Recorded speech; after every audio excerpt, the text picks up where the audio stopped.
God remakes a contract. We see the exact same word, the same words that have been used with Noah. We see them being used for Abraham, and we understand that we are speaking about the same contract that is going to be carried by the descendant of Abraham. So God make a alliance with Abraham, and he say, look, if you want to be now the holder of this work that need to be done for the planet, then I will protect your descendants, etc., etc. Now, Abraham himself, he has contracted this alliance, but who wants to carry that legacy? Himself, he has Ishmael and Yitzhak. Ishmael, he had Ishmael with Agar, who was a servant. And so the proper legacy was supposed to go through Yitzhak, but Ishmael could have embraced that legacy. He chose not to, because it was tuned on a different page. We see that at the end of his life, he's choosing to rejoin the legacy of his father, but in the meantime, all the children that he made himself were not tuned into this vibration.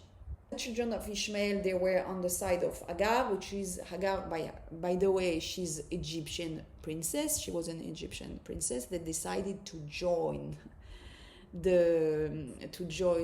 Avram and Sarah, and she wanted to be the servant of Sarah because she was so in awe of her when she was taken by Avimelech, by this Egyptian king. She was taken prisoner anyway. She attached herself to Sarah, and she wanted to leave Egypt and follow them as a servant. So this is how she ended up being with Abraham and Sarah. Now, Yitzhak himself, he has two kids. He has Esav and Yaakov. Esav doesn't sign up for any of the spiritual stuff. He only wants he's on a different page. Now, Esav and Yaakov, they are the children of Yitzhak and Rivka. Rivka herself, she's coming from Betuel, and has a brother Lavan, and Lavan is a pure incarnation of the consciousness of the snake. So she has inside of her this huge darkness that herself, she's full of light, but she's carrying in her lineage the imprint of the consciousness of the snake, and so from her will come out Yaakov and Esav. Esav will take more of the imprint of her mother, of the consciousness of the snake, and Yaakov will take more the imprint of Yitzhak. Now, Esav himself decides to go and marry with the daughter of Ishmael to go against his brother. So that will be another chapter. So now we already have the line mixed very much. So all the descendants of Esav that think they come from a different civilization, they are actually the produce of Ishmael and Esav. That's a different part of the different chapter. So now we have Yaakov, who wants to carry that legacy, and himself he becomes Israel, and all his children will be the 12 tribes of Israel, and the actual contract will start to enact from this moment, to all the children of Israel, and themselves they will be sent to Egypt after the story of Egypt, then they will receive the Torah. But from this moment, we see that the contract that has originally be meant to be for all the descendants of Adam and Chava, they finally went through all this lineage to the descendant of Noah, and from Noah went to Shem, and to Shem went to Avraham, and to Avraham went to Yaakov, who is Israel. Okay? From there, it stops. It means that from there, all the descendants of Yaakov, of Israel, has endorsed this contract and have taken upon themselves to be these light world holders and light workers that are going to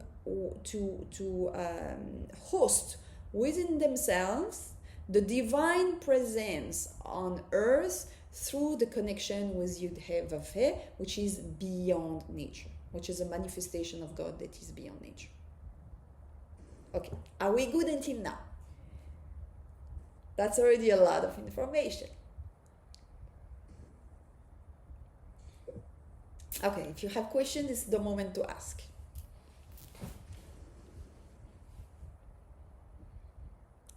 I have a question. Yeah.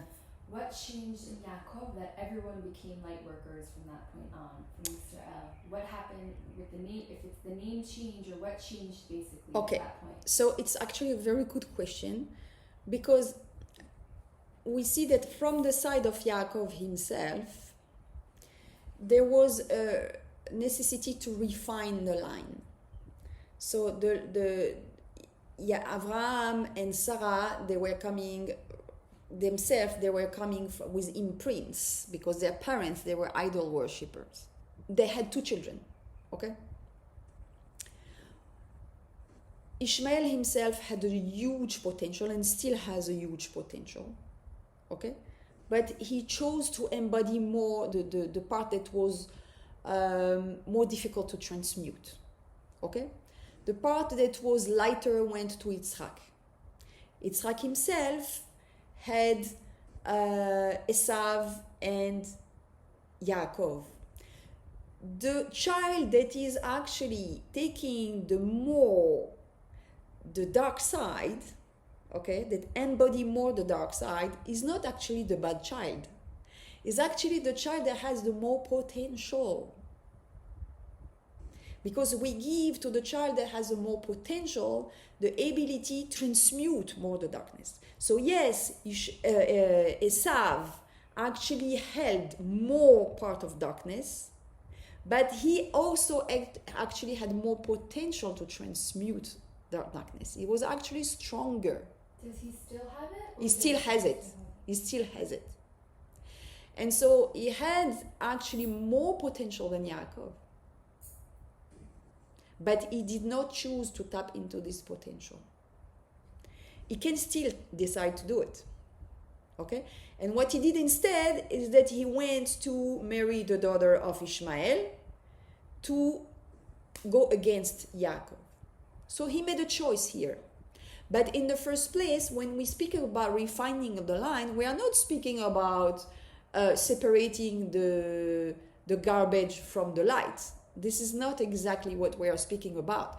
We are speaking about separating light and darkness. But the one who's holding darkness actually has stronger transmutation power. So if Esav had lived up to his potential, he would have been actually higher than Yaakov. And we see that actually Esav, when he came back in reincarnation and lived up to his potential, he became great. Who is the reincarnation of Esav who lived up to his potential?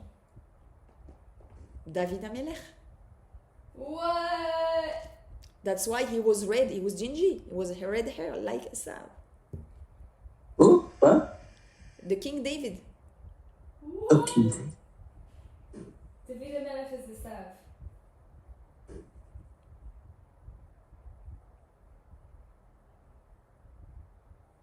So It's like a Esav Colombian opera. Sorry?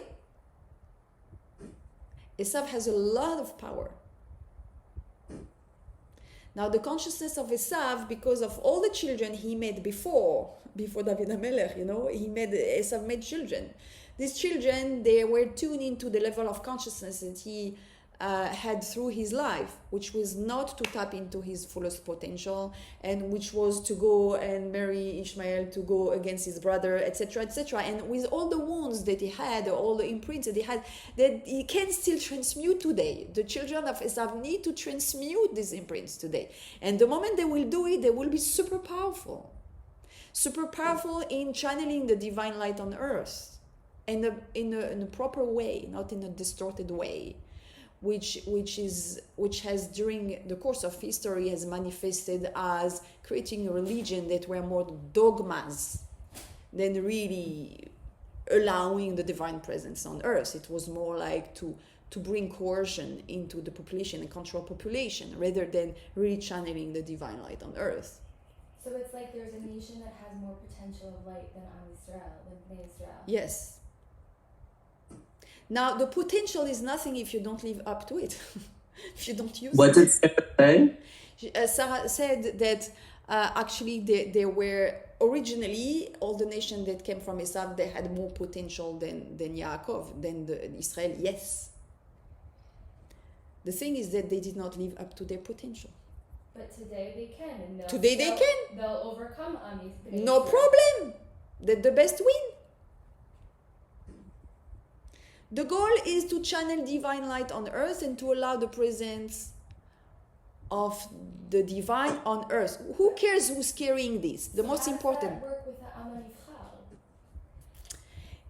Amalifchal? So Sarah is asking a question. How does it work with the fact that the children of Israel were chosen?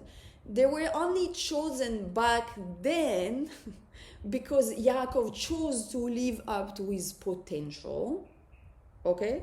To carry that legacy, to carry the blueprint of the Torah intact. So when the world will wake up and decide to live up to their potential, they will find it there and they will be able to find a reference on how to do it and come out of the state of confusion. But originally, this goal was supposed to be embodied by all the descendants of Adam and Chava. Of course, now the problem is that within the descendants of Adam and Chava, many of these descendants have already mixed with people that are not from Adamic lineage.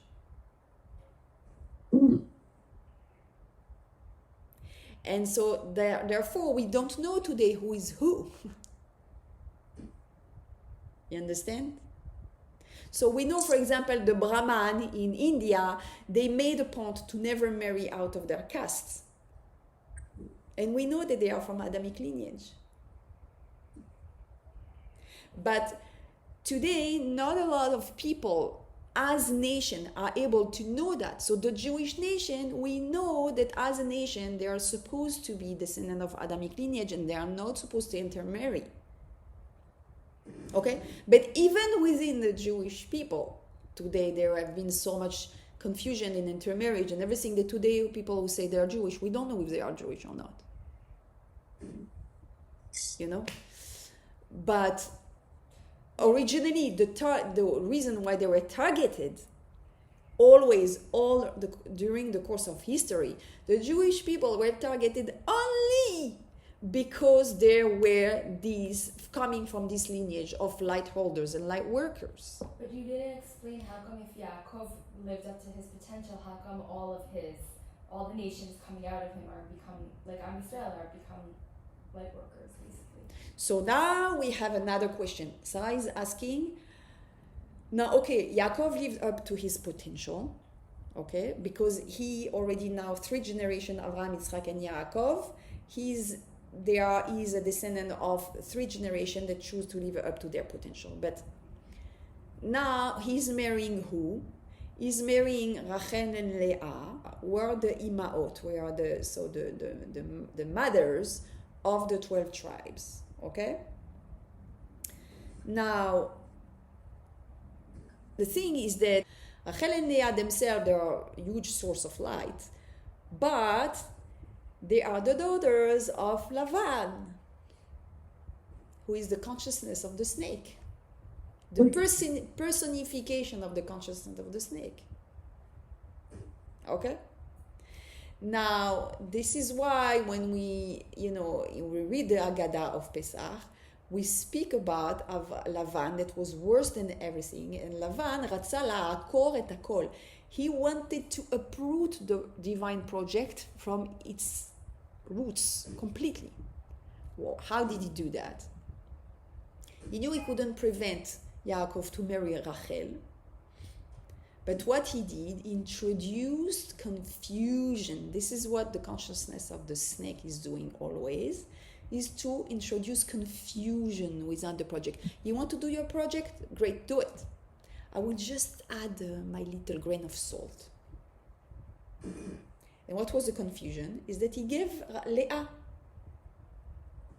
as a wife to Yaakov instead of Rachel. Now what happened is that it creates a lot of turmoil and sadness within this couple that was supposed to be the representation of divine, masculine and feminine. Okay? And now their children, they start to fight. Who is the real heir of Yaakov? Who is the firstborn? Is it the firstborn of the wife that was originally chosen, or is the firstborn of the one that was born first? And so the children of Leah and Rachel, they start to fight. And because of that, we are actually going to go to Egypt as slaves, etc., etc. It's going to lead to a lot of problem. So yes, all the children of Yaakov, they are the 12 children, and they start embodying the contract from this moment. Why? Because the Malach gave to Yaakov the name Israel. He said, from now on you will be Israel. So the Malach of Esav stayed at this moment, that's it. You are now, and also God spoke to Yaakov. And he said, I will show you also your children the land. He renewed the contract with Yaakov. Because he filled his potential. Yeah, that was the third generation, and he was ready.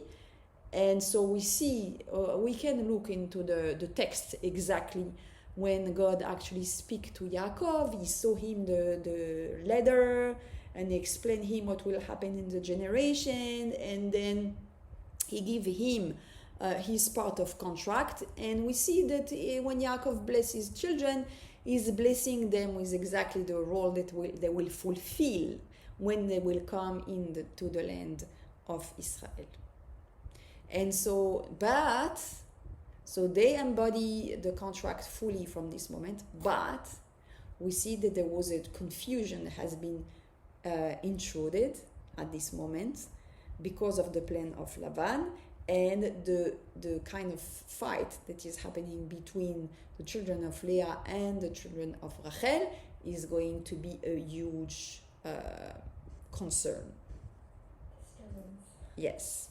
And so, wow, I have fireworks in my background.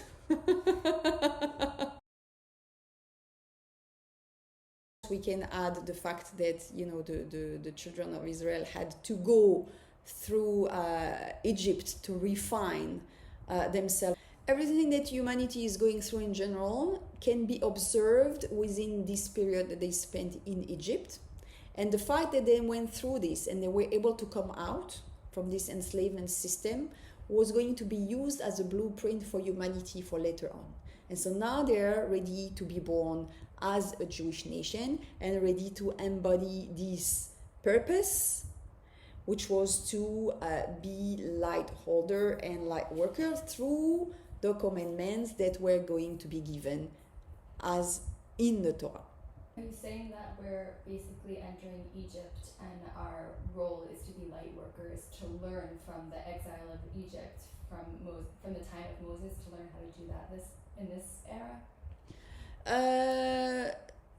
So for sure, the time in Egypt and being able to keep carrying on the light through the enslavement and through the dark time, it gave us the information embedded in our consciousness on how to be able to do that now through history. So we have this information embedded in us, and we know how to be able to keep carrying the light until the end Geula. So yes, this time in Egypt was very important for us, because it gave us a lot of information, not only on how to carry the light during darkness, but how darkness comes in, how the balance between loss and light and darkness can be lost. When you're within darkness, how you can keep carrying the light, and how to come out of it, how to reestablish the balance, and how to recover the state of how to embody more light to recover the full balance. And in practice, how is this going to look? So we are going to speak about, of course, how to do that in practice. Now we've done an introduction to speak about why we are supposed to be light holders and light workers in the first place, how this is our role, and we can add a very important detail is that since we have free will, I think we will speak about that another time. Such a cliffhanger. Yeah, follow for more.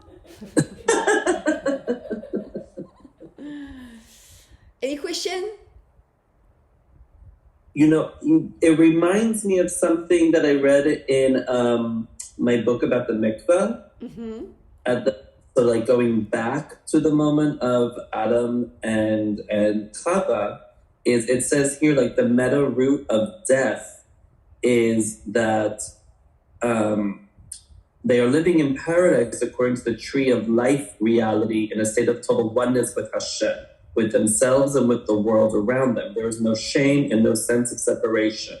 Then Hashem tells them, from every tree of the garden you may eat, but from the tree of knowledge of good and evil you must not eat. Inclusive reality. Hashem is therefore telling them you may eat freely from every tree, alluding to the all-inclusive tree of life, but do not eat from any one specific separate tree to the exclusion of other trees, because then you will be entering the paradigm of the tree of duality. Yeah.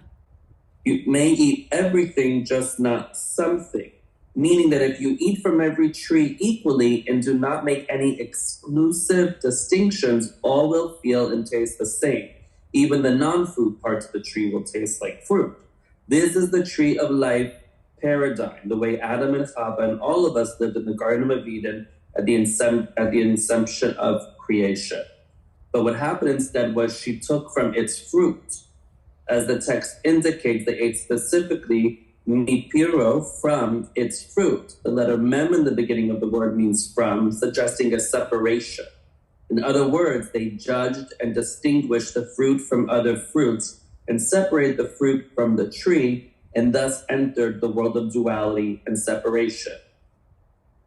Yeah. In a common, there's more, but we actually can speak about that for one full year. Because it continues. Yeah, it's quite interesting. Yeah, and even for 10 years, I would say. Because this is very, very deep, and I absolutely open to speak more about that. Of course, today was an introduction, so we went like on a drone, Question. Yes. When you work with a client, would you be able to tell if somebody is like a descendant of any of these people that you're talking about? Or have you ever been in a situation where you've gotten that sense? Yeah, I've been in situations when I've got that sense. Wow, that's so cool. But you also have to understand something very important, is that the descendant of Adam and Chava, they also have more potential to create harm. Because they are the one who are potentially able to carry the more light, but with this light you can do whatever you want. You can distort the light. You can use the light for distortion. How darkness is functioning. Darkness is actually using light Darkness cannot, we have to use light for anything because nothing really exists beside the light. And so darkness has to use light in order to function. That's why darkness is always interested to get close to people who are light holders. Why? Anytime there is a huge light in a place, all the source of the force of darkness will go there straight away. And this is why you see the paradigm of duality is even more intense in places that have a huge potential of light. And this is why in Israel, for example, you can see how intense it is, how much tension you have. Why? This tension is coming from the fact that because it has a huge light potential, all the force of darkness are interested to be there because they're actually feeding from this light. Okay? So we have to be aware that yes, it's amazing to be a pure descendant of the Adamic lineage, but all the people that are not from Adamic lineage, they can be actually very good people, very, very good people, and potentially people that can harm even less. Okay? They could be bad people with low vibration, but even the people with low vibration, they actually need to really, really become powerful. They need to come and corrupt someone from the Adamic lineage to use them to create the greatest harm. Okay? So a great potential, because we live in a world in a paradigm of duality, a great potential always can be used for the good or for the bad, for light or for darkness.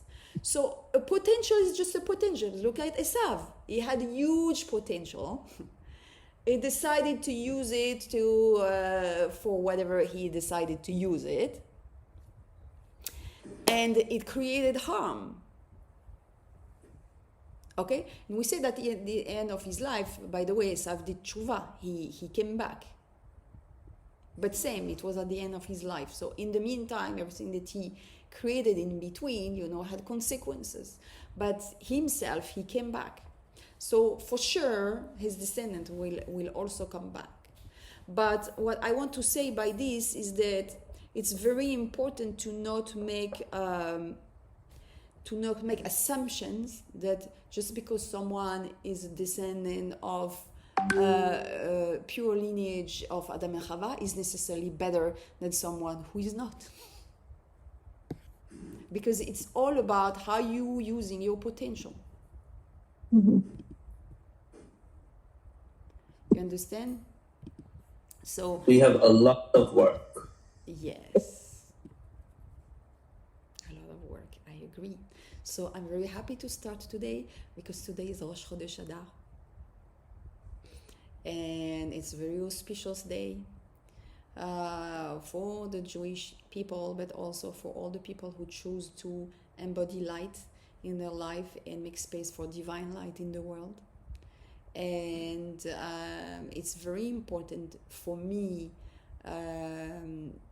in all the work that I do and all the teaching I'm giving to the Jewish community in general to include this teaching as universal teaching, that we are not here to actually for the purpose of being separated. The separation of the Jewish people was meant only to be able to carry that legacy properly. That was the only reason for that separation. It's not because there is a scale of value that someone is better than the other. There is only a separation for the purpose of being like the priesthood, like maintaining the authenticity of the Torah, which is the blueprint for the world, that it will be available for whoever wants to find it whenever they think it's the right moment. So anybody that is willing to embody the divine light and make space for divine light on earth is on the same page, and we are working together. Yes, Devin. I feel like this is where the term "we are chosen people," "we are the chosen people,"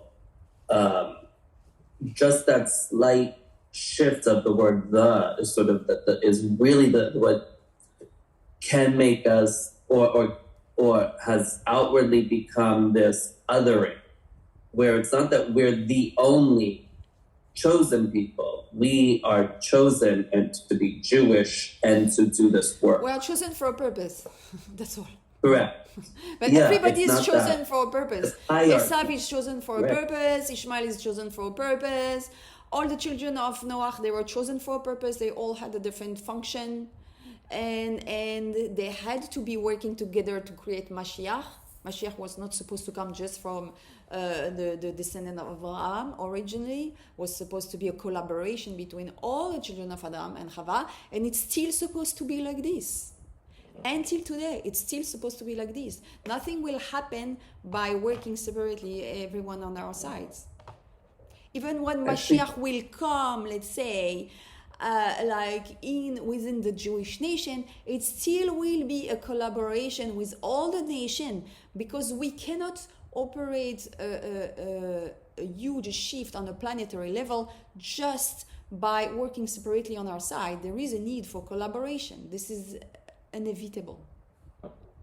Just posted today on Jim from the Rebbe. They post part of his speech. It was what I was watching just before we were starting. It's called The Secret to Unleashing Your Soul. The Secret to Unleash? Your soul. Okay. And it speaks about how Adam was created as this independent person, but that we cannot be independent. We must work together to unleash our souls. That's why I have to rewatch it. It was literally minutes. I feel like you turned it on, you could hear the music in the background. But it was about how if each one had half a shekel, we must combine to create 1 shekel together. Yes. So it's today. It came out, this video, as I was watching just before coming in. So exactly what you're saying. The power of your soul is participating into the information that is released. Mm-hmm. So when you decide to be part of the circle, even if you're not physically present, the power of your soul is actually sending information, sending input, participating in the power of the circle. Okay? So I wish you a Shabbat Shalom.